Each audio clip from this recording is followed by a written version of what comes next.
자, 이제 오늘 말씀을 끝으로 출애굽에서 시작된 광야의 역사를 마무리합니다. 자, 다음 주부터는 이제 가나안 정복 전쟁을 다루는 여호수아서를 가지고 말씀을 이제 시작합니다. 자, 이스라엘 백성들은 40년의 광야 생활을 마치고 이제 요단강을 건너서 약속의 땅 가나안에 들어가는 일만 남았습니다. 자, 이스라엘은 그들을 대적하였던 아모리의 두 왕 헤스본 왕 시온과 바산 왕 옥을 물리쳤고 또 그들을 미혹하여 음행으로 넘어지게 했던 미디안의 5 왕을 진멸시켰습니다. 이제 요단 동편 땅에서 그들의 가는 길을 방해할 대적들은 더 이상 없습니다. 그런데 여기서 또 한 가지 돌발 변수가 생겼습니다. 그것은 르우벤 지파와 갓 지파가 요단강을 건너지 않게 해달라 이렇게 요구한 것이죠. 도대체 이들은 무슨 생각 또 무슨 의도로 이런 요구를 하였을까요? 오늘 이 시간 이 말씀을 통해서 우리에게 주신 하나님의 음성을 함께 들을 수 있기를 바랍니다. 1절을 한번 봅시다. 르우벤 자손과 갓 자손은 심히 많은 가축들을 가졌더라. 그들이 야셀 땅과 길르앗 땅을 본즉 그곳은 목축할 만한 장소인지라. 아멘. 자, 이스라엘 백성들은 40년의 광야 생활을 마치고 요단 동편 가나안 입구에 도착해서 이제 서 있습니다. 자, 여기서 한 가지 우리에게 눈길을 끄는 것은요. 이들이 40년의 광야 생활을 했는데 르우벤 자손과 갓 자손은 심히 많은 가축들을 가졌다. 이렇게 증거하죠. 그들이 지금까지 지나온 광야에는 아무것도 나지 않는 그런 땅. 사실은 먹고 마시고 살아남았다는 것만으로도 기적적인 일입니다. 그런데 여기에서 그들의 가축이 심히 많아진 거예요. 이것은 아모리 두 왕과 미디안과의 전쟁에서 취한 노량문이 많았기 때문일 것입니다. 어찌되었든지 오늘 본문은요 우리에게 르우벤 자손과 갓 자손이 심히 많은 가축대를 가졌다 이렇게 증거합니다. 이것은 놀라운 하나님의 은혜죠. 자, 그렇다면 어떤 마음을 가져야 될까? 하나님께서 이 험한 광야에서 우리에게 이런 복을 주셨습니다 하는 마음이죠. 당연히 하나님께 감사한 마음을 가져야 되죠. 하나님께 감사하고 더욱 하나님만 바라보고 의지해야 할 것입니다. 광야에서 하나님께서 우리를 지켜주셨다. 하나님만 의지해야 된다. 더욱 하나님을 의지해야 된다. 그런 믿음이죠. 자, 그런데 르우벤 자손과 갓 자손은 전혀 엉뚱한 데 관심을 가지고 있습니다. 그것은 그들 앞에 펼쳐진 야셀 땅과 길르앗 땅입니다. 자, 이 땅은 그들이 얼마 전에 정복한 헤스본 왕 시온과 바산 왕 옥의 땅입니다. 여러분, 이제 야셀 땅, 우리가 이 지역을 잘 모르는데 야셀과 이제 여기 보면은 길르앗이라고 했는데 야셀은 남쪽, 그리고 길르앗은 북쪽, 요단 동쪽 북쪽이라 이렇게 생각하면 됩니다. 이 땅은 서쪽에 보면은 그러니까 요단 동편에서 봤을 때 서쪽에는 요단강이 흘러요. 그리고 북쪽에는 우리가 야곱을 배울 때 들었던 야복강이 흐릅니다. 그리고 남쪽에는 모압을 통과하는 아르논강이 흘러요. 그러니까 서쪽, 북쪽, 남쪽에 큰 강이 흐릅니다. 무슨 말이냐면은 한마디로 이 땅은 물과 목초가 풍성하여 목축하는 사람들에게 가장 좋은 땅입니다. 당연히 모든 사람들이 탐내는 땅이 바로 이 땅이에요. 자, 1절 중반절에 보면요. 그들이 야셀 땅과 길르앗 땅을 보았다. 이렇게 말씀하죠. 자, 여기서 그들이 보았다라는 이 단어가 히브리어 라아라는 단어인데 그냥 일반적인 단어가 아니에요. 그러니까 지나가면서 쑥 본 게 아니라 이것은 어떤 목적을 가지고 마치 그것을 조사하듯이 보았다 하는 의미예요. 이것은 에덴 동산에서 아담과 하와가 선악과를 보았다라고 했을 때에 쓰였던 바로 그 단어예요. 그냥 선악과를 우연히 본 것이 아니라 뱀의 유혹을 받고 선악과가 어떤가 한번 이렇게 살펴본 거예요. 이때 보았다는 단어가 똑같은 단어예요. 그리고 이제 다윗이 여러분 그 음행을 할 때 밧세바가 뭘 한 걸 보았어요? 목욕한 걸 보았어요. 그때 보았다는 단어도 이 단어예요. 그러니까 그냥 가다가 우연히 쓱 본 게 아니라 숨어서 본 거예요. 의도를 가지고 봤다는 거지. 이들의 공통점은요. 이 단어의 공통점은 어떤 의도를 가지고 보았다. 그것은 바로 육적인 욕심 또 탐심을 가지고 보았다는 것입니다. 자, 그런 욕망을 가지고 바라보는 순간 그 욕망이 우리의 마음속에 불같이 들어와 가지고 우리 자신을 지배해 버립니다. 욕망의 지배를 받으면요 다른 것이 들어오지 않아요. 일단 어떤 것이 욕망, 탐심, 음욕 이런 게 들어오면요 그게 우리를 삼켜버립니다. 여러분 그래서 이게 얼마나 무서운 것이냐면 하나님께서 아담과 하와에게 선악과를 따먹으면 어떤 닭이 있어요? 선악과 따먹으면 너희들 반드시 죽을 것이라. 어마어마한 말씀을 하셨잖아요. 무시무시한 말씀을 하셨어요. 그런데 이 욕망이 얼마나 무서우냐면 욕망이 들어오니까 하나님의 말씀을 잊어버린 거예요. 어떻게 해서든지 선악과를 따먹고자 하는 욕망만 그들에게 가득했습니다. 결국은 여러분 선악과를 따먹고 말았죠. 다윗 역시 마찬가지예요. 바세바의 목욕하는 장면을 본 순간 그가 욕망의 종이 되어버렸어요. 여러분 다윗 하면 그렇게 신실한 하나님의 종 아닙니까? 다윗만큼 칭찬했던 사람이 성경에 어디 있습니까? 그렇게 신실했던 다윗마저도 욕망의 눈이 멀자 하나님의 말씀을 잊어버린 거예요. 하나님께는 눈을 감고 욕망의 눈을 떠버린 것이죠. 오늘 본문의 루벤 지파와 갓 지파의 문제가 바로 이것입니다. 가나안 정복 전쟁을 직전에 두고 눈앞에 펼쳐진 목초지가 눈에 확 들어온 거예요. 그러니 가나안 땅이 눈에 보이지 않고 오직 이 야셀과 길르앗 땅만 보이는 것입니다. 그 땅이 보면 볼수록 너무 좋고 너무 탐나는 거예요. 그런데 그들이 간과한 것이 한 가지 있습니다. 그것은 자신들의 눈에 좋은 땅이면은 다른 지파의 눈에도 다 좋게 보이는 것이죠. 그들만 가축이 많은 것이 아니라 이스라엘 모든 지파는 목축을 기본으로 하기 때문에 다 가축이 많아요. 더욱이 이 두 지파의 숫자를 제가 한번 찾아보았어요.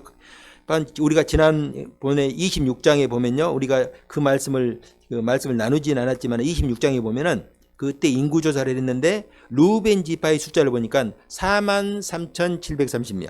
갓 지파는 45,500명. 그래서 4만 명이 좀 넘어요. 그런데 유다 지파 같은 경우는 76,500명이에요. 그 두 지파를 합쳐놓은 것만큼 숫자가 많아요. 그리고 6만 명이 넘는 이 지파가 세 지파나 있습니다. 그러니까 단순하게 계산해도 그들보다 그 땅을 더 필요로 하는 지파가 훨씬 더 많다 하는 것이죠. 그런데 다른 10지파는 그런 요구를 하지 않았습니다. 왜 그들이라고 그 땅이 눈에 들어오지 않았겠습니까? 그러나 그들의 눈에는 더 우선적으로 들어온 땅이 있었죠. 그 땅이 어디예요? 하나님께서 그들에게 약속하신 가나안 땅. 가나안 땅이 눈에 보이잖아요. 여러분 이 땅이 어떤 땅입니까? 모세가 그토록 들어가고 싶어서 하나님께 간절하게 기도했던 땅. 하나님 제가 저 땅 한 번만 밟게 해 주십시오. 내가 밟고 죽으면 소원도 없겠습니다. 신명기 3장 25절에 보면은 부디 저를 건너가게 해 주십시오. 그래서 요단 저쪽 아름다운 땅과 아름다운 산과 레바논을 보게 해 주시옵소서. 한 번만 가서 밟고 보게 죽게 해달라는 거예요. 그러나 무리바 사건 때문에 결국 모세는 들어가지 못하고 그 눈으로 보고만 말았어요. 자, 그런 땅이 눈앞에 펼쳐져 있는데 루벤과 갓 지파는 엉뚱한 땅에 지금 눈이 꽂혀버렸어요. 자, 그들이 이렇게 말합니다. 자신들 앞에 보이는 요단 동편 땅은 목축하기에 좋은 땅이요 자신들에게는 많은 가축이 있습니다. 왜 이들이 이런 이런 말을 하는 것일까? 여러분, 하나님의 언약, 하나님의 말씀을 잊어버리면 이렇게 되는 거예요. 지금 이들은요, 자신이 어떤 존재인지 잊은 것입니다. 하나님께서 이들을 애굽에서 구원하신 목적이 무엇입니까? 가나안 땅을 그들에게 주시기 위해서입니다. 그들이 요단강을 건너서 가나안 땅에 들어가야 하는 것은 선택의 문제가 아니라 반드시 필연적인 문제입니다. 왜냐하면 하나님께서 그들을 가나안 땅으로 인도하기 위해서 애굽에서 구원하셨기 때문입니다. 만약에 그들에게 하나님께서 좋은 땅, 그들이 원하는 것처럼 이런 목초지를 목축하기에 좋은 땅을 주시기 원하셨다면요, 그 땅은 요단 동편 땅이 아니라 어디였을까요? 가장 좋은 땅, 애굽의 고센 땅이죠. 여러분, 애굽이 어떤 곳입니까? 그곳은요, 실제로 적과 꿀이 흐르는 땅이에요. 나일강이 흐르고 사시사철 물이 풍성하고 목초가 풍성한 땅. 그 중에서 그들이 살았던 이 고센 땅은요, 요셉이 선택한 땅. 그 지혜로운 요셉이 선택했던 땅이에요.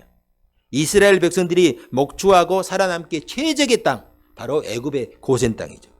그런데 하나님께서 그곳에서 그들을 뽑아내서 구원하였어요. 왜냐하면 그들을 하나님께 예배하는 백성, 거룩한 백성으로 세우시기 위해서입니다. 지금 이 두 지파의 문제는 왜 하나님께서 그들을 애굽에서 인도하셨는지, 왜 그들이 가나안 땅에 들어가야 하는지 이걸 잊어버린 거예요. 하나님은 그들을 가나안 땅으로 인도하기 위해서 애굽에서 구원하셨고 광야 40년 동안 함께하였습니다. 그리고 요단 동편에 강력했던 아모리의 두 왕, 그리고 그들을 대적하였던 미디안 왕들과의 전쟁에서 승리하게 하였습니다. 거기에 또 그들에게 많은 가축과 복을 주셨어요. 이제 그들은 지금까지 함께 하신 하나님을 믿는 믿음으로 요단강을 건너서 가나안에 들어가야 합니다. 가나안 땅을 정복하고 하나님께서 기뻐하시는 거룩한 나라를 세워야 됩니다. 그곳에서 하나님을 섬기는 거룩한 백성으로 세워져야 합니다. 그런데 하나님께서 그들에게 주신 복 때문에 하나님을 잊어버리게 생겼습니다. 그들의 논리대로라면은 하나님이 주신 많은 가축 때문에 요단 동편 야셀 땅과 길르앗 땅이 필요하다 이거예요. 여러분, 하나님은 맡기신 사명을 잘 감당하라고 복을 주셨는데 오히려 그 사명을 내팽개치고 이 땅에 복을 위해 살려고 합니다. 하나님은 영생의 복을 말씀하시는데 그들은 이 땅에서 썩어질 육체와 양식을 위해 살려고 하였습니다. 이것이 여러분 복음서에 예수님께서 소개한 어리석은 부자의 모습과 똑같은 것이죠. 부자가 농사를 지었는데 그의 대풍이 들었어요. 이것은 다른 사람들과 비교했을 때 남다른 축복이에요. 하나님께서 그에게 복을 주신 것이죠. 그 대풍이 들어서 많은 수확을 거둬들였다면 여러분 그것은 전적인 하나님의 은혜죠.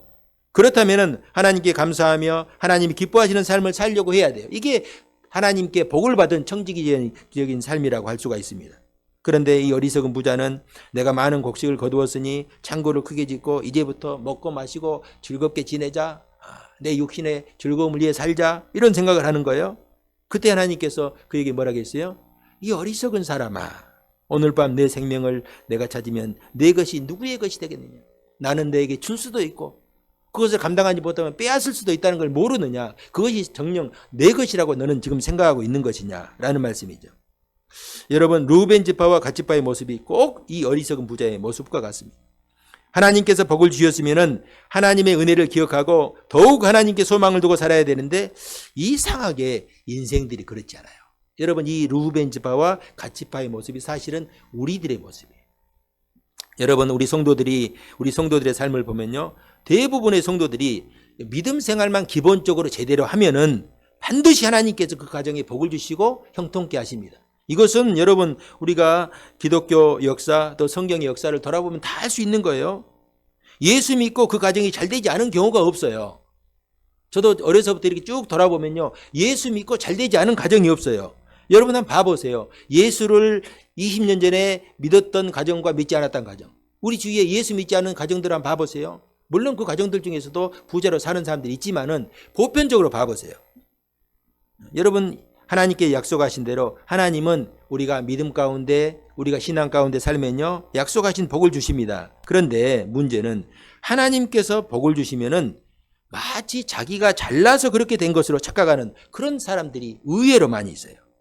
겉으로는 모든 것이 주님의 은혜입니다 라고 말을 하지만은 속으로는 자기 의를 드러내는 경우가 많이 있습니다. 이게 보편적인 사람들의 모습이에요.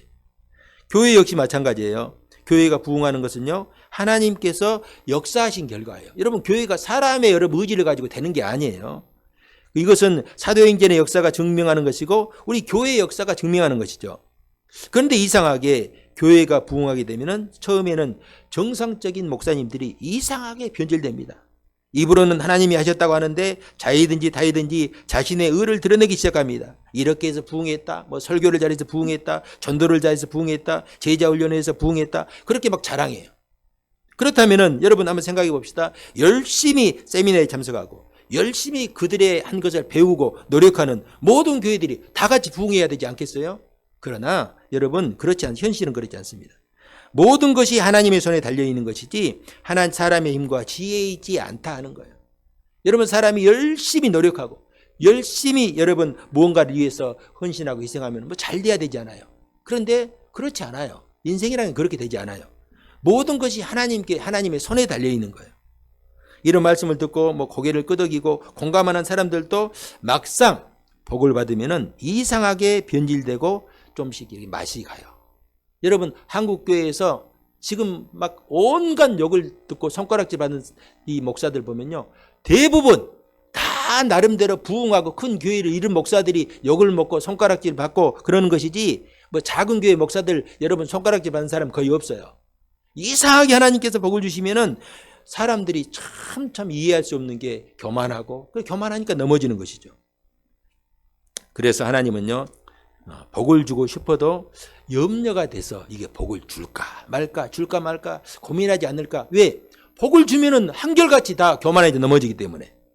여러분, 하나님은요, 마음만 먹으면 언제든지 누구에게든지 복을 주실 수 있는데, 복을 받으면 사람들이 교만하고 타락하기 때문입니다.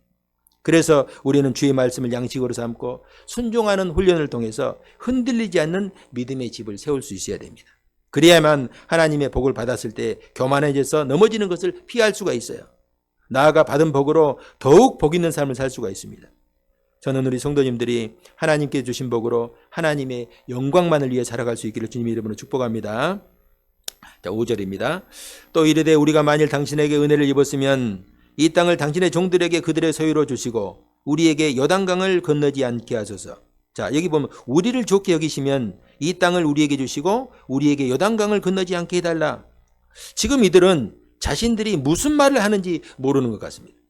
이 말이 얼마나 하나님 앞에서 불신앙적이고 다른 지파들을 배신하고 다른 지파들을 분노하게 하는지 모르고 있습니다. 저는 우리 성도님들이 교회와 가정 그리고 직장에서 제발 나 중심적으로 살지 마시고 다른 사람을 먼저 배려하고 또 생각하고 살아갈 수 있기를 바랍니다. 여러분, 예수 믿는다는 게 뭐예요? 예수 믿고 나서 그 사람의 변화된 모습이 뭐예요? 우리가 함께 예배하고 찬양하고 기도하는 것? 그럴 수도 있죠. 그러나 예수 믿는다는 첫 번째 증거는요, 나를 부인하고 자기 자신을 부인하고 자기 십자가를 지는 거, 그러니까 나를 죽이는 거예요. 그러니까 예수 믿는다, 내가 예수를 믿는다 하는 첫 번째 증거는 이거예요.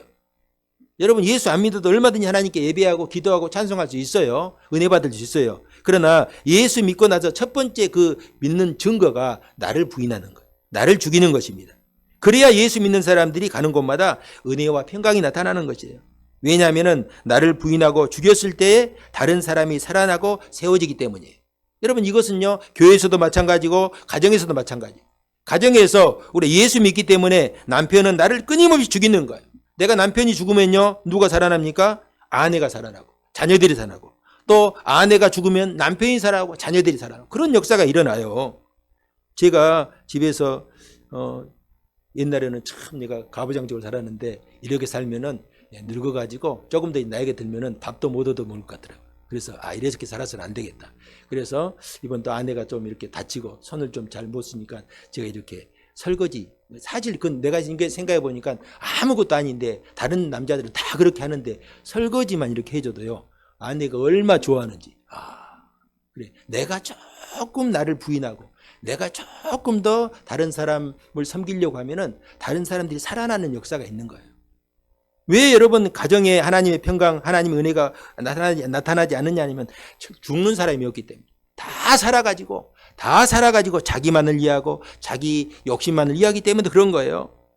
여러분, 우리가 예수를 믿는다고 하면서 여기 보면 루벤과 갓지파처럼 오직 자기 욕심대로 살고 다른 사람을 배려하지 않는다면은 거기에는 불화가 있고 주의 영광이 사라지는 거예요. 나타나지 않는 거예요.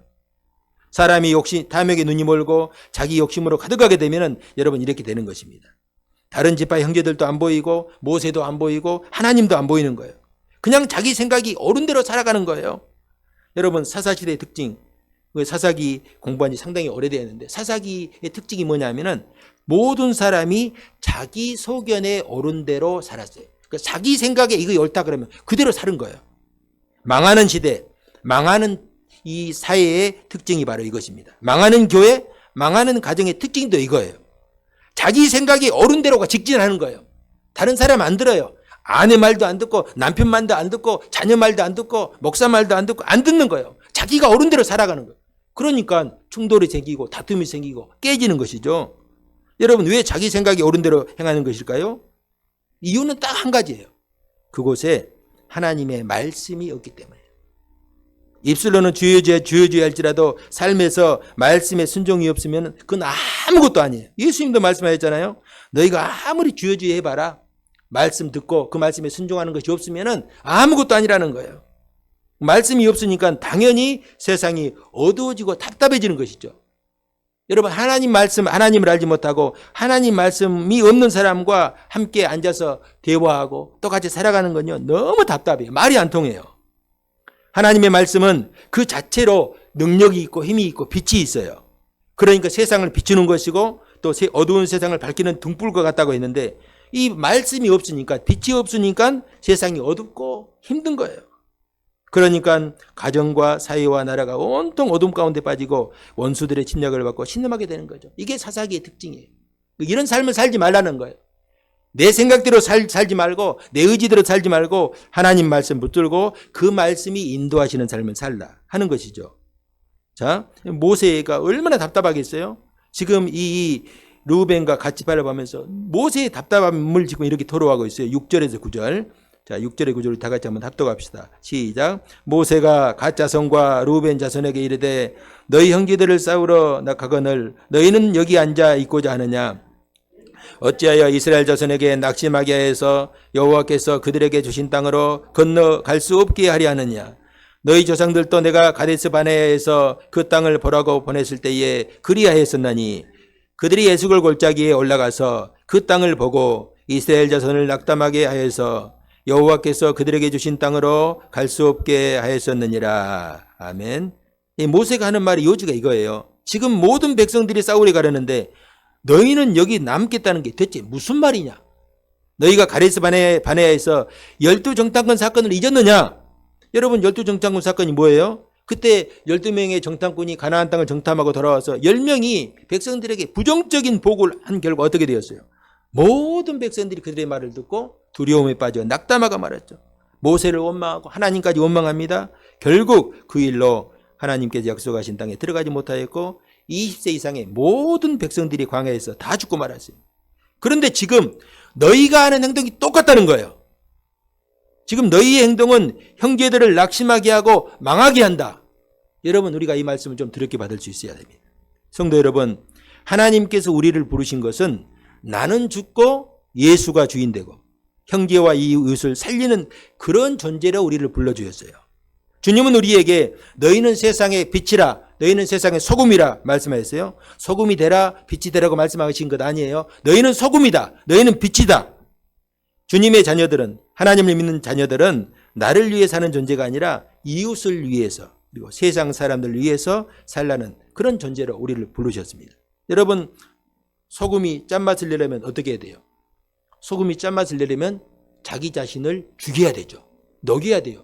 소금이 녹지 않으면 짠맛 안 나요. 소금이 녹아야 짠맛이 나고 설탕이 녹아야 단맛이 나죠. 이걸 죽이는 것이죠. 여러분 빛을 내면 어떻게 돼요? 빛을 내려면 심지가 기름을 통해서 타야죠. 타 없어져야 돼요.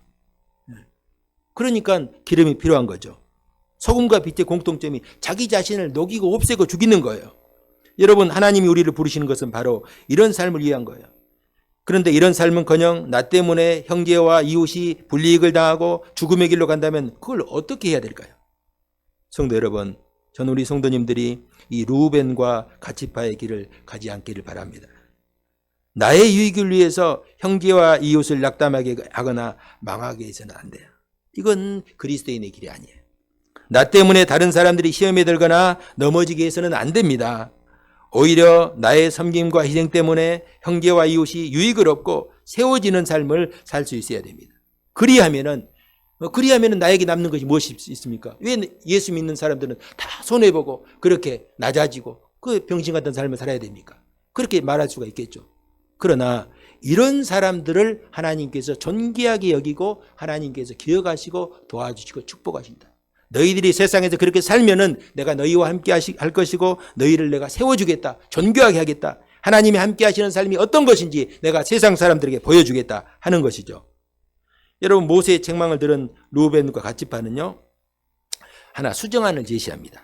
자, 이곳에 우리 가축을 위하여서 우리 간을 짓고 우리 가족들을 위하여서 성읍을 건축한 후 자신들은 모든 남자와 이스라엘 모든 지파보다 앞장서서 가나안 정복 전쟁을 수행하겠다 하는 거예요. 그리고 자신들은 가나안 땅에서는 기업을 받지 않겠다. 통큰 양보를 하는 것처럼 보이죠. 저는 이 부분에서 이들이 이렇게 요구하는 것도 황당스럽습니다. 모세의 얘기를 들었으면은 예, 우리가 잘못 생각했습니다.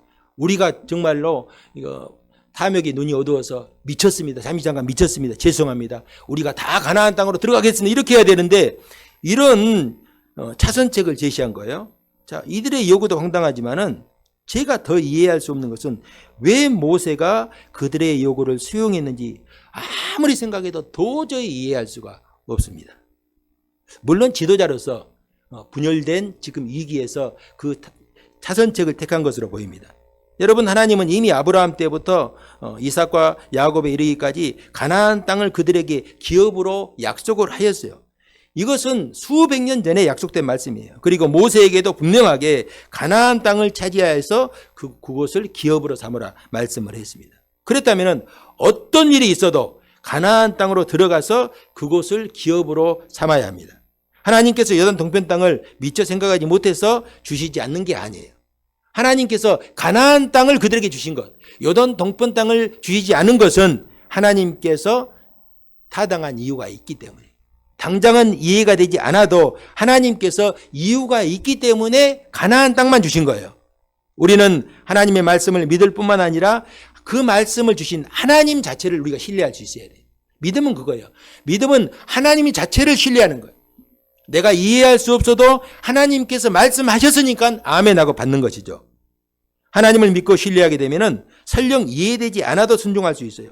여러분, 우리가 어떻게 하나님을 다 이해할 수 있겠습니까? 하나님이 하신 뜻을 어떻게 다 할 수 있겠어요? 우리가 이해되고 나서 순종한다면 순종할 게 없어요. 믿음이라는 건 그게 아니에요. 믿음은 반드시 하나님께서 살아계신 것을 믿고 하나님이 하시는 일을 신뢰하는 것이에요. 그런데 모세는 그들이 제시한 절충안, 즉 차선책을 받아들입니다. 여러분, 차선책이라는 것은 최선의 길이 불가능할 때 선택하는 것이죠.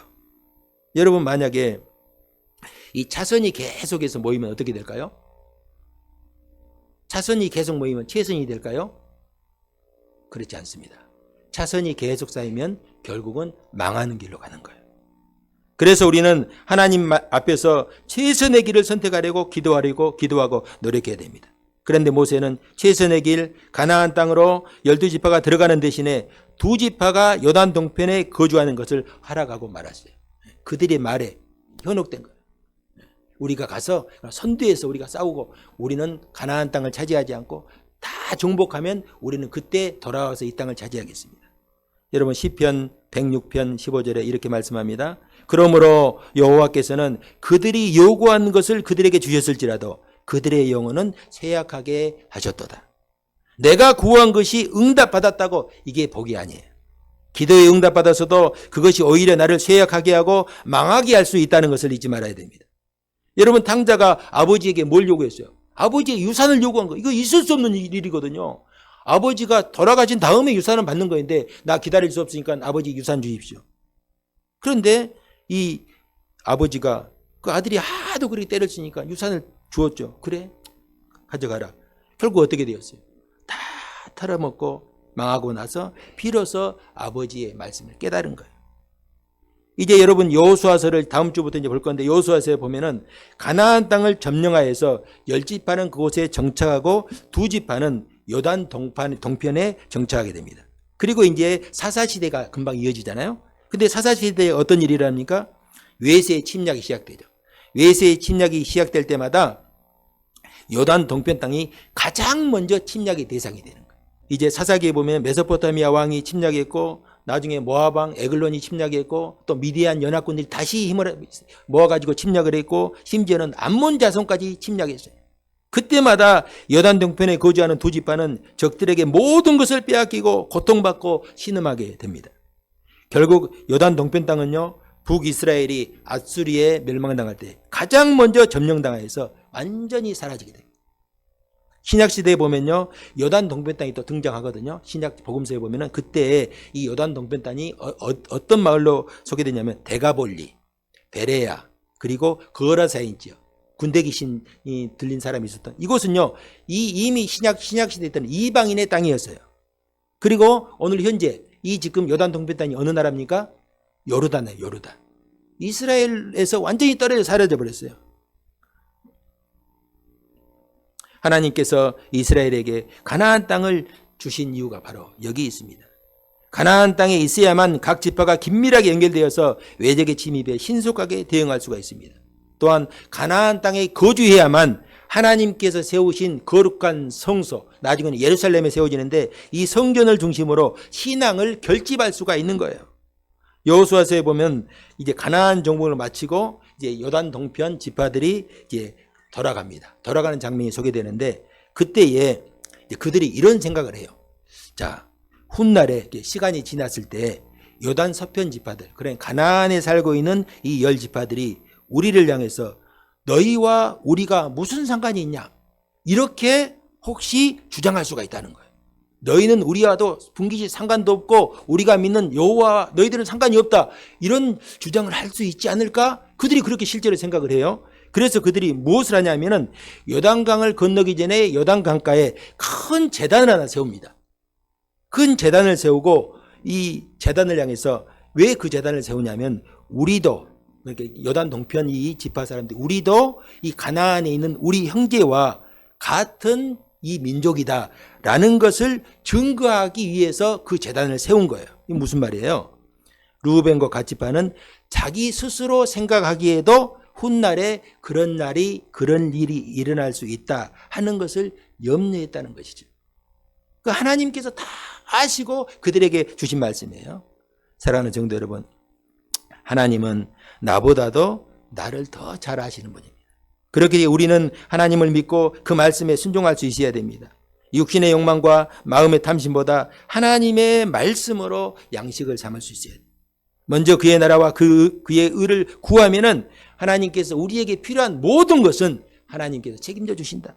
믿음으로 살면은 당장은 손해보고, 당장 내가 조금 낮아지고, 내가 어떻게 좀 못될 것 같아도 하나님께서 우리의 인생은 책임져 주신다 하는 말씀이에요. 또한 하나님께서 주신 복을 가지고 그것 때문에 우리가 교만하고 넘어지지 말아야 돼요. 내가 하나님의 복을 받았으면은 이건 하나님의 은혜로 주신 것이다. 하나님께서 나에게 이것을 가지고 하나님께서 기뻐하시는 삶을 살라고 주신 것이다 라는 것을 잊지 말아야 돼요. 하나님께 주신 복을 주신 것은 이 땅에서 우리가 잘 먹고 잘 살라고 주신 것이 아니라 그것을 주신 하나님을 기억하고 더욱 하나님만 믿고 의지하라. 너의 복은 하나님께 있다. 이걸 잊지 말라는 것입니다. 우리가 올 한 해도 오직 말씀에 순종하는 이 믿음으로 하나님께 약속하신 주의 복을 우리가 다 누리며 살아갈 수 있기를 주님의 이름으로 축복합니다.